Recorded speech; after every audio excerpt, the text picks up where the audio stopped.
Hello friends, welcome to this video lesson. Today we are going to discuss another important topic of your online course. The title of today's discussion is Education as a Key Area of a Public Policy. Before starting our discussion, let me to introduce myself. I, Dr. Niradhar De, Associate Professor, School of Education, Indira Gandhi National Open University. Welcome you all to this video lesson. Friends, as you know, presently we are in the third week of your online course. Course title, as you know, that is BES 122 Contemporary Indian Education. And in the third week, you are pursuing presently the third unit or the third module of your online course. And the title of this module is Education and Policies. In this module, three important lessons are there. First lesson is constitutional provision of education in India. What are the different constitutional provisions are there in India, and how the constitutional provisions are related to education. How the constitutional provisions speaks and says about for the educational development of the citizen of this country. So, this is the first lesson from this module.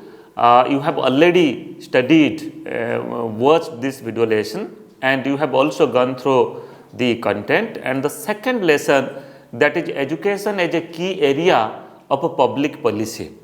We are just going to discuss this lesson in this video, that is education is a key area of public policy. So, how education is a focused area, as an important area for establishing and for preparing for developing public policy. Okay, so that we will be discussing.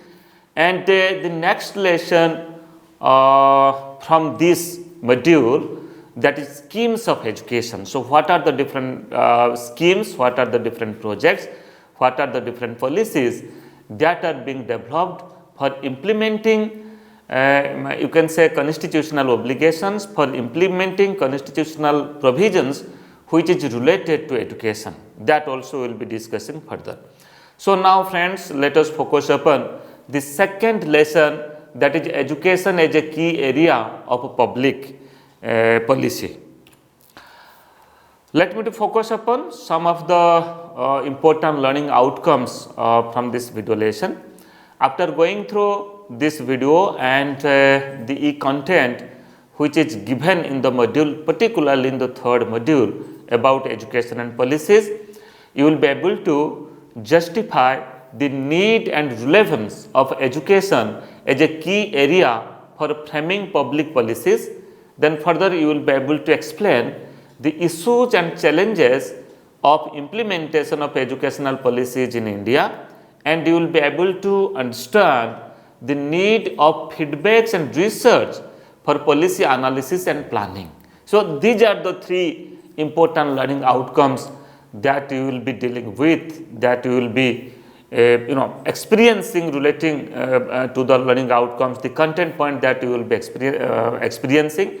And I am very much hopeful that after going through this video lesson and the party content from this module, definitely we will be achieving these learning outcomes. Now, let me to focus upon the very need and relevance of education as a key area of public policy. So, when a public policy is developed, so how education works as a key area, or what is the need and relevance of education when we are preparing certain public policy so far as development of education of the country is concerned, so far as providing education to the citizens of the country is concerned.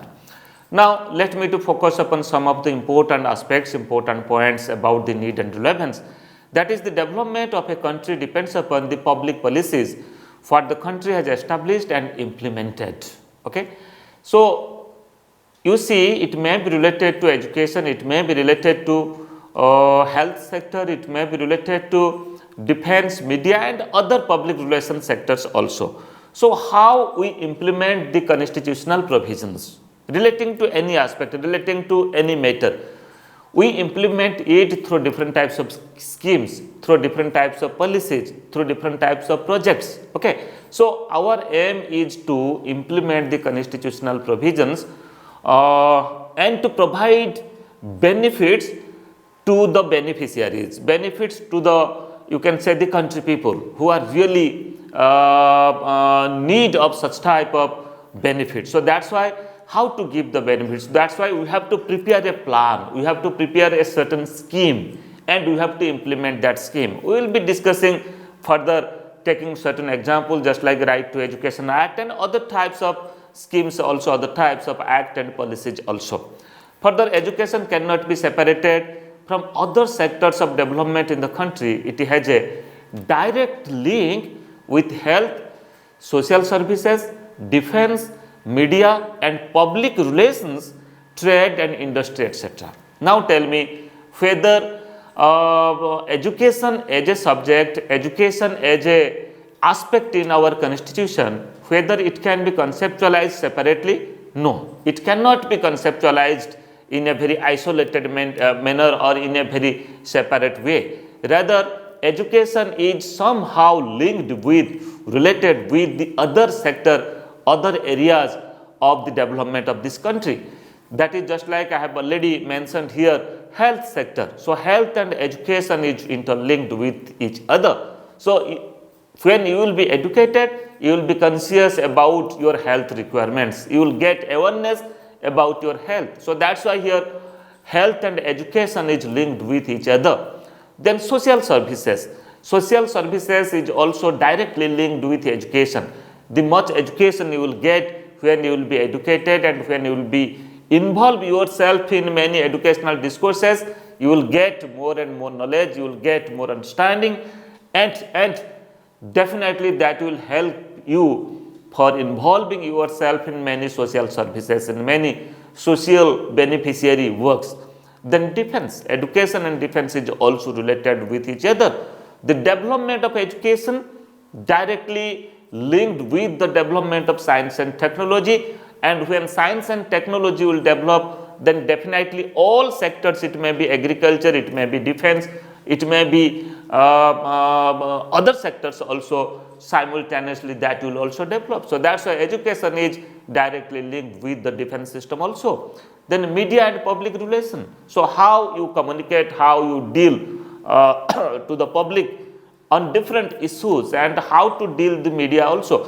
And by using, you can say, when you will be educated, then we can use different media also to get more knowledge, to get more experiences, and media also help us to acquaint ourselves with the developmental concept in different sector, globally, locally or nationally. So that's, and trade and industry is definitely related with education. When you will get education, when we will get a particular training, a particular type of specified and specialized areas of knowledge, then that will help us in development of trade and industry also. So that's why you can say these are the key areas of public policy where we need education, where we need that there is the need and relevance of the development of education. And further, educating the people of the country is the duty and responsibility of the government.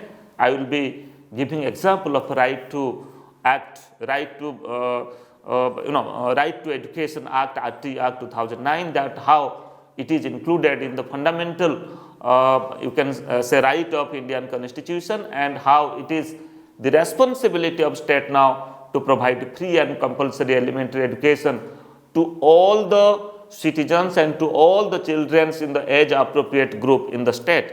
And further, adequate expenditure on education enables to create trained and skilled human power, those can work for the country in different sectors for development of the country.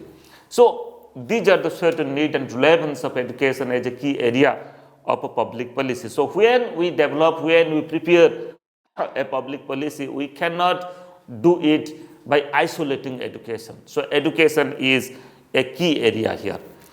And now let me to focus upon different important area when we implement the educational policies. Just like here, when preparing action plan for implementation of educational policies, so how to prepare a action plan, and further for implementing the public policies, it may be in education and other sector, how political support and financial provisions are also required, and how involvement of different stakeholders in education and other policy making are also required. So these are the three different headings, and further we will be discussing the you can say the important aspects that are included in the preparation for action plan, then political support and financial provisions, as well as how to involve different stakeholders so far as developing public policies and implementing public policies are concerned.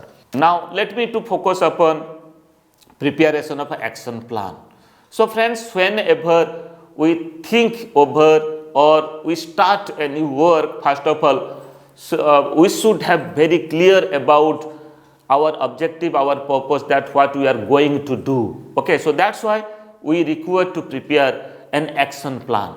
And what are the different things that supposed to be discussed and that supposed to be understood before preparing or before implementing or before preparing a scheme. That's the action plan. So here preparing action plan for implementing policies of education is the first step for way forwarding to achieve the objectives of the policies.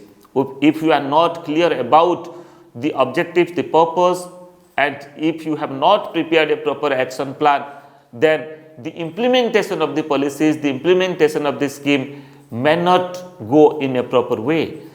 And for the action plan is a strategy to concretize and implement the plan.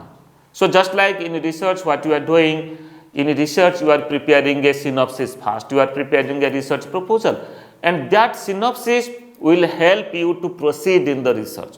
That synopsis will help you that what you have to do, what are the different work, what are the different activities, what are the different what procedure that you will be following for conducting your study. So that's why action plan is just like a strategy, and it concretizes for implementing the plan, that in future when you will proceed, when you will work on, when you will implement that plan, you will not face any difficulties, because thing has been explained properly that what you have to do at what stage. And further it defines the role and responsibility of various stakeholders such as the government, local bodies, groups and individuals, and also the beneficiaries. Try to understand. Action plan also clarify that what is the role of different stakeholders, what is the responsibilities of different stakeholders. Just like if I will say about the schooling process, about the schooling system. So who are the stakeholders who involved in the schooling system? I can say that the students are the main stakeholders, they are the beneficiary, teachers are the stakeholder, then government, the local government is also stakeholder, parents are also stakeholder, community members are also stakeholders. So unless we clarify what is the role of the local bodies, what is the role of the parents and the community members, what is the role of the students, what is the role of different social organizations, then we cannot get success in schooling system. So that's why action plan also clarify that what responsibility is given to what stakeholders. When I will discuss Right to Education Act, then clearly I will discuss that what responsibility with the community, with the parents and with the students and with the local government also. It also includes financial provisions at different stages for the implementation of education policies. You see, for implementing the policy, financial provisions should be a part of the action plan, because when we implement, when we create, when we develop certain things, when we implement certain things, then definitely we need certain finance, certain budget, and how much of budget you really require, and what are the different heads of the budget, what are the different sub-heads of the budget. That is also another important aspect, another important part of the action plan. So budgetary provision or that's the financial provision is also one of the important aspect. Next, an example of preparation of action plan. Now let me to focus upon how you will prepare the action plan, what are the different things should be included in the action plan with certain example. For achieving the goal of universalization of elementary education in India, the Right to Education Act came in practice from 1st April 2010.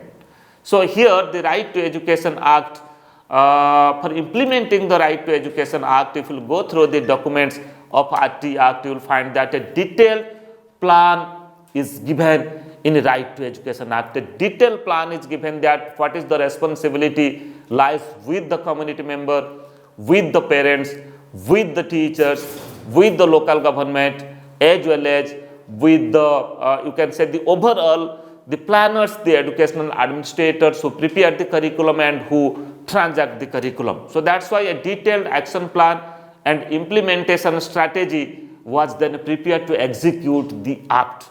And if you go through, you will find that the act has operationally defined different parts and sub-parts of the act and finalized the role and functions of the stakeholders. So what are the role and functions of different stakeholders are there?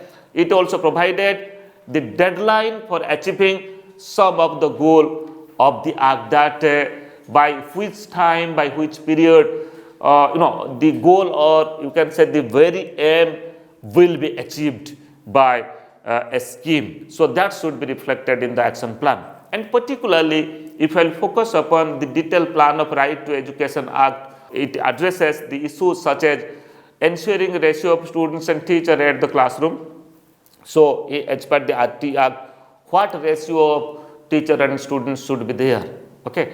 So at the primary stage or at the elementary stage, what should be the ratio? The ratio is defined that it should be 1:30 and 1:35, 1:30 at the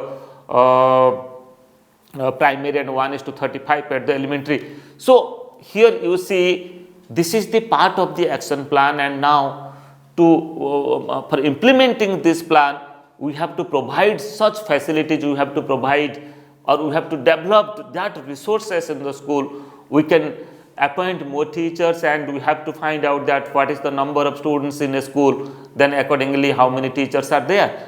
Whether as per the act, as it is a fundamental right now, as per the act, as per the fundamental right, whether the adequate or the defined ratio is getting maintained or not, whether the class is overcrowded, and if the class is overcrowded, then new teachers should be appointed in the school, so that the RTE regulations, the RTE Act recommendations should be achieved. And further, training of the teachers. RTE Act says that quality education will be given to the elementary school students.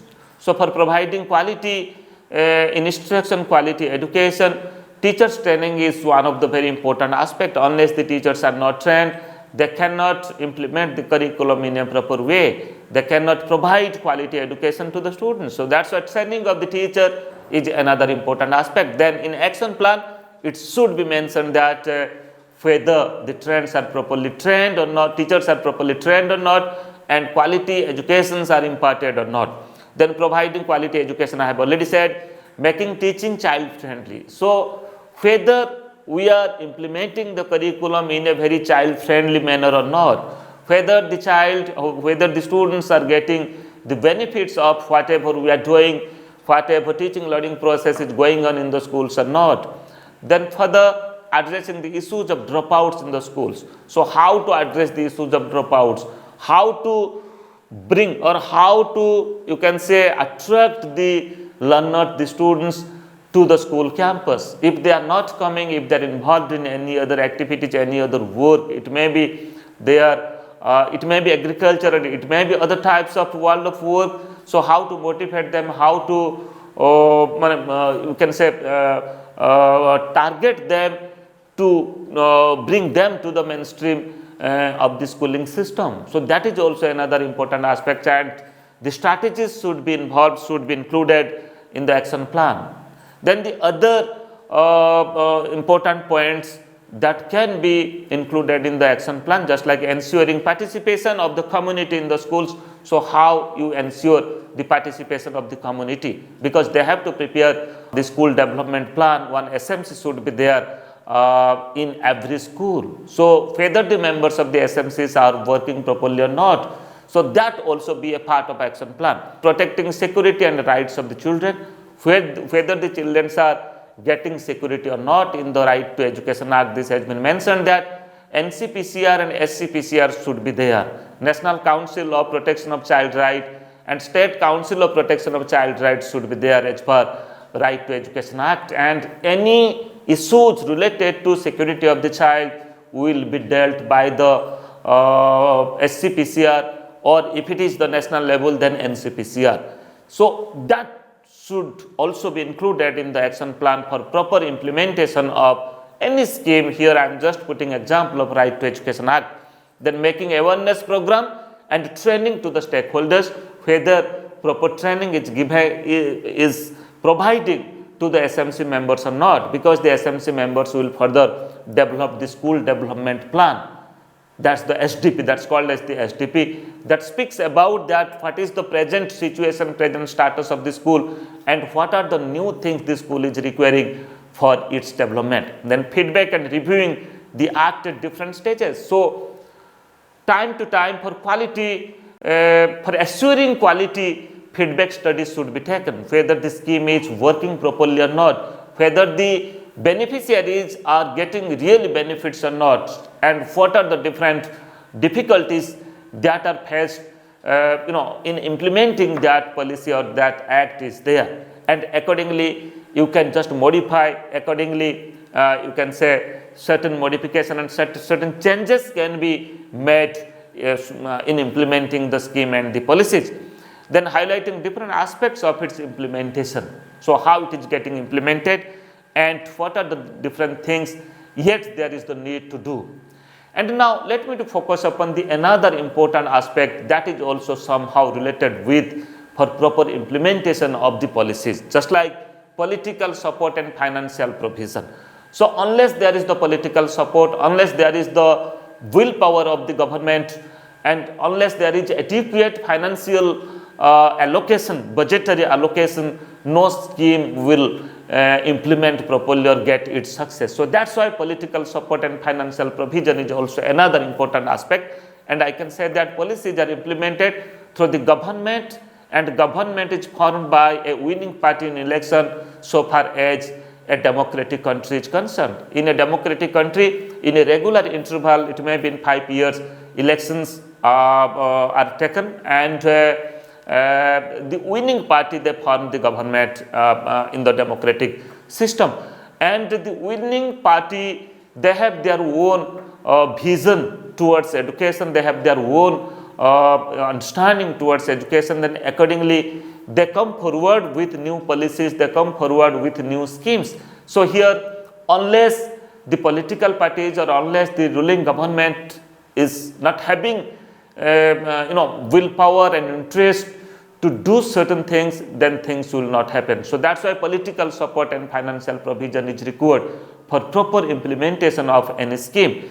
It is therefore political support is required for implementation of educational policies for achieving the better result of it.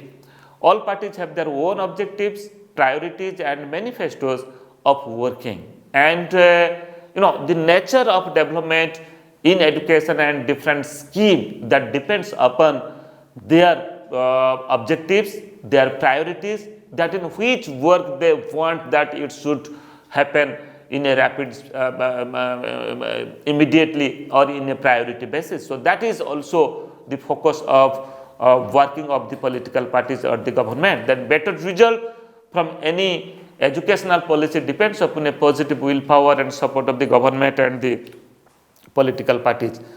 Then financial provision and supports are also equally responsible for better implementation of the educational policies. For example, implementing any educational policy in the country like India, where the population is more than 140 crores and the huge geographical area, large funds are required. So here you see, for implementing the Right to Education Act, huge fund is required. For establishing schools in the country, huge fund is required, because we have to achieve the teacher and student ratio. It may be 1:30, and teacher and students ratio it may be 1:35.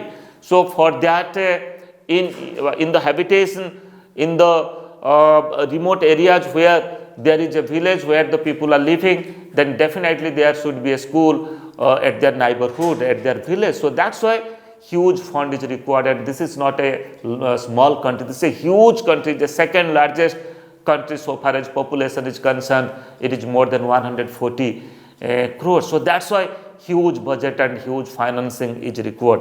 It has been observed that many educational policies suffers from implementation difficulties due to lack of financial support. So financial provision, if there is lack of financial provisions, then no scheme will suffer. But at the same time, many a time money remains unutilized because of lack of coordination of the stakeholders, and hence the work doesn't proceed as per the action plan. So it also happen in a different way. Many a time there is the budgetary allocation, but at the end of the academic session, the financial session, you will find that the adequate fund has not been utilized. So that's why, friend, these are the certain hurdles for implementing the schemes of education. And now let me to focus upon involvement of the stakeholders, that how for better implementation, proper implementation of you can say any scheme, the stakeholders involved in it should be work wholeheartedly. And here, so far as Right to Education Act 2009 is concerned, the stakeholders, as an example, I am just putting an example of Right to Education Act. First of all, the central and state government will prepare the action plan for implementing the act, provide financial support, and monitor the progress, whether it is happening properly at the remote area or not, at the city area or not, and what are the difficulties, and they should take the feedback, then accordingly they should improve it. Then teachers, parents, community members, SMC members are involved to implement the act at the ground level. So whether teachers are doing their work or not, whether parents are involved in the teaching learning process or not, parents are involved in day-to-day school progress or not, and whether they are sending their children to the school or not, and whether they are guiding their children so far as they are learning and other facilities and other you can say curriculum transactional activities which is going on in the school or not. Then community members, so whether community members are wholeheartedly participating for developing the school development plan SDP as a member of SMC. So how community is linked with, community is associated with the school is also another important aspect, and how the local government also working at the ground level. It may be at the panchayat level, whether the local government is going to the school, involving in the SMC and trying to understand the very difficulties, very problems of the school. Then accordingly whether they are helping for solving those problems or not. Then further, SCIT, State Council of Educational Research and Training, then District Institute of Education and Training, etc., organize programs on awareness and implementation strategies of the Right to Education Act. So who will train the SMC members for preparing the school development plan? It is the work of the SCIT, it is the work of the Diet, whether they are doing it or not in a very decentralized way. Then the district educational and general administration, local government like Gram Panchayat, Panchayat Samiti, etc., are also involved to ensure implementation of this act. Students as the main stakeholders, whether they are getting the benefits of it or not, whether they are getting quality elementary education or not. So friends, involvement of stakeholders is also required, is very much important for the success of any scheme, as here we have discussed, taking the example of Right to Education Act 2009. Now another important aspect is research for policy analysis and planning. So whether there is the need of any policy, any research for policy analysis and planning or not. The purpose of conducting research for policy analysis and planning are just like to study the need assessment for planning and formulating policies in education or any other area, to study the provisions of existing policies and their implications to the society, and to compare and analyze the earlier policies existed in the same area and the necessary changes required for new policies, and to study similar types of policies function across the world and their implications to the society. So here friends, try to understand there is the need to do a survey, there is the need to do a monitoring activity, that may be a type of research, and there is the need to do a research whether this scheme is properly functioning or not, and what are the different loopholes are there, then how to solve the difficulties. Then the other purpose of conducting research for policy analysis and planning are just like to study the strength, weaknesses, opportunities and threats. That's called as SWOT analysis, SWOT, SWOT analysis of existing policies. That what is the strength of this policy, what is the weakness of this policy, what is the opportunities and what are the threats. Then accordingly, how to solve the threats, how to you can say address the threats and address the weaknesses, and how to work with the strength and what are the opportunities. Then to suggest and prepare action plan for implementing the policies, to conduct midterm feedback and evaluation studies on implementation of the policies, and to evaluate education and other policies also. The policies should be evaluated by conducting a study, that may be a research for planning and policies and research for the proper implementation of any scheme. Then aim of research and policy analysis and planning, I may focus few aspects, just like the aim is to understand why there is the need for particular education policy, then discuss the aspect and stakeholders to be included in the policy, discuss basic provisions included in the educational policy, then to understand the implementation strategies of education policy and its planning, and understand reasons for the success or failure of the educational policy. Now let me to focus upon some of the practice question, and I think that you are at this moment to answer this question, just like justify the need and relevance of education as a key area of framing public policies, explain the issues and challenges of implementation of educational policies in India, and understand the need of feedback and researches for public analysis and planning. So friends, just to recapitulate, today in this lesson we have discussed about the educational policies and how to implement the educational policies, and how education work as a key role so far as public policies are concerned. We have discussed, taking the example of Right to Education Act, that how to involve the stakeholders, and why there is the need to conduct a research, and what is the need and relevance of you can say doing the research so far as a proper implementation of a scheme is concerned. And in our next session we will be discussing other aspect of education and policies. Thank you.